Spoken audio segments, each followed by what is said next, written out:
Sir हमारे पास OPDs में बच्चे रिपोर्ट होते हैं जिनमें कुछ बिहेवियरल चेंजेस होती हैं, बिहेवियरल प्रॉब्लम होते हैं। पेरेंट्स इस हवाले से कंसर्न होते हैं कि बच्चे सही तरह उनसे बात नहीं करते, बोलते नहीं हैं, अपनी डिफरेंट एक्टिविटीज़ में वो इंगेज रहते हैं और बहुत ज़्यादा ज़िद करते हैं, रोते हैं, चीज़ों को उठा के फेंकते हैं। ये उनकी इस तरह की हैबिट है।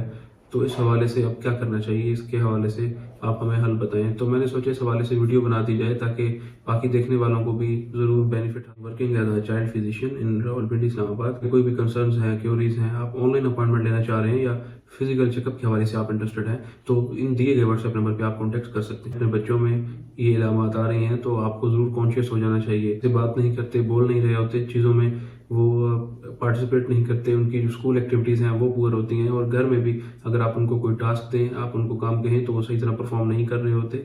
एक इंट्रोवर्ट सी नेचर उनमें डेवलप हो जाती है, तो इसको हम ऑटिज्म लेबल करते हैं।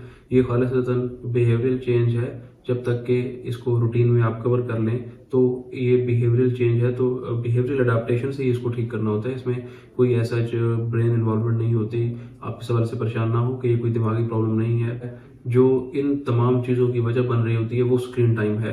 जब तक आप ये मोबाइल स्क्रीन टाइम बच्चों में रिस्ट्रिक्ट नहीं करेंगे तो इस तरह की प्रॉब्लम का जो रिस्क है वो बढ़ जाएगा। और इसके अलावा अगर आप सही से बच्चों पे तवज्जो नहीं करेंगे तो भी ये प्रॉब्लम हो सकते हैं। बच्चे बेसिकली तवज्जो चाह रहे होते हैं, अगर आप उनको प्रॉपर अटेंशन नहीं देंगे और मोबाइल में उनको एंगेज कर देंगे, जब बच्चा रोता है आप चुप नहीं कराते, पेरेंट्स उसको डिफरेंट इस तरह की एक्टिविटीज़ में अगर वो एंगेज कर देंगे, उसका भी नेगेटिव इम्पैक्ट क्रिएट होता है ब्रेन पे और बच्चा ऑटिज्म का शिकार हो जाता है।